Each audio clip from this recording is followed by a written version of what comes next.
Sting might actually do a 2-racks again. Entombed Valley is a fantastic map for it to happen. So I think he might just follow that same aggressive approach. Both of the games where he's done 2 racks, he's won, and enforced cross positions are in place on this map. As we saw with that Proxy 2 gate. Thank you very much, Grubby. So making use of that here. Guys, let's get into the game. We have spawning in the top right-hand position is the Red Terran representing Western Wolves. He's currently up 2 games to 1. Needs to win 1 more to advance. Let's see if he can do it. It is Sting. And his opponent in the bottom left of the map.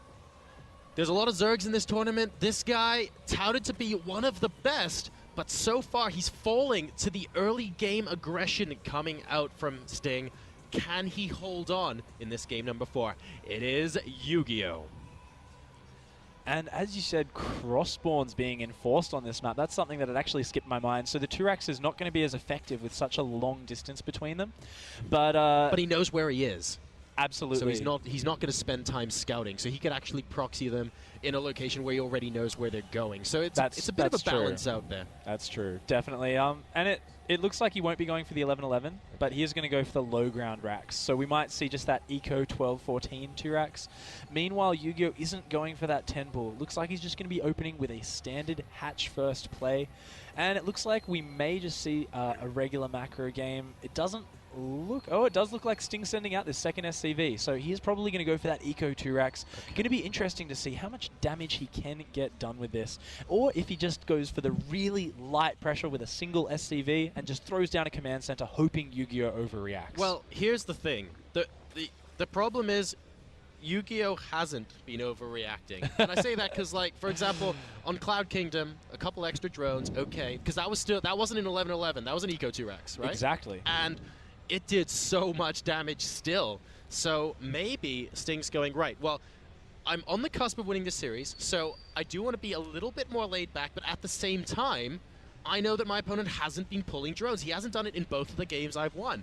So there's no harm in trying it again, and that's what we're seeing out of him here on Entombed Valley, immediately rallying across the map. Yes, the distance is a bit big, but he knows exactly where his opponent is. And Yugioh, well, let's see if he pulls drones this time. Well, we don't see a gas down for him yet, so I feel like he's decided in his mind, hey, if there's a 2-racks coming, I am going to hold it with just drones and Zerglings. And he's actually built 6 Zerglings straight off the bat. So he actually anticipated this play really, really well, just building those as kind of safety Zerglings, and he's just going to run across the map, force Sting back. Yeah. And that's a really nice, smooth way of Yugioh opening up. He didn't have to spend the money scouting with that drone, the lost mining time that you lose from that. Instead, he's just building these Zerglings for safety, getting his gas up nice and fast, getting his second queen up. And we actually missed that he went for a pool hatch opening. That's why he has the 6 Zerglings so early. No, that's a good point, yeah. Okay, so our bad for not paying too close attention there. I was staring at the barracks of Sting for that entire time. But we are seeing that was a really, really good call from Yugioh to get those early Zerglings out. Meanwhile, Sting just kind of poking out with his Marines, making sure he says, look, you're probably not going to keep building Zerglings and do anything like a one-base all-in or not drone your natural at all. And he's being really, really ballsy with these Marines, only bringing 5 out. Oh, but here's the thing from Sting, though. It's like, yeah, he can expand behind this, but why expand when you can make more production structures that produce Marines? Because I heard they're pretty good, Pig.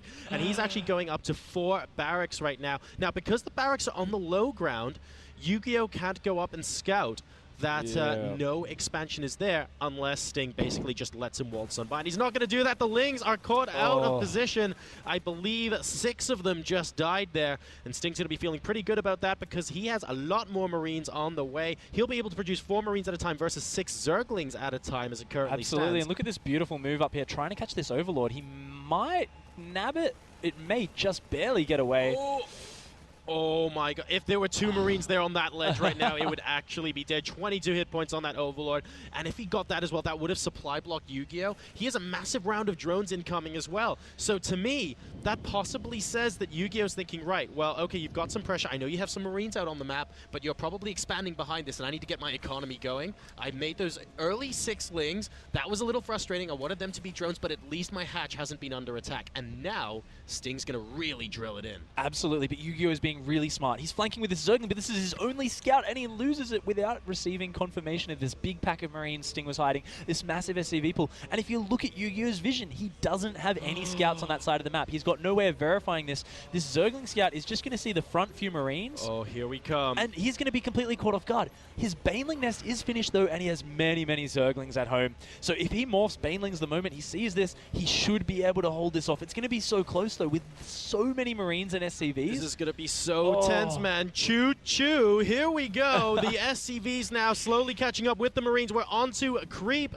and the Marines see the Spine Crawler. Every drone getting pulled, but he's not pulling them to fight. He's pulling them to move back into the main base. The SCV surrounding the Spine Crawler. That goes down easy peasy, and Sting is moving straight into the main. A huge stream of Marines coming out now. 65 to 55, and here come the Banelings, catching Sting off guard. A lot of the Marines go down. There are only SCVs left with this attack, and Sting, after using Marine split so well in the previous game, getting completely caught by surprise. Yugioh waiting till the very last second and executing that so well. We're going to a game 5. Absolutely perfect. Not detonating on the front few Marines there, and Sting being, I believe he was caught off guard there. Those Banelings just kind of came in out of nowhere a lot faster than he expected. That was such a good decision.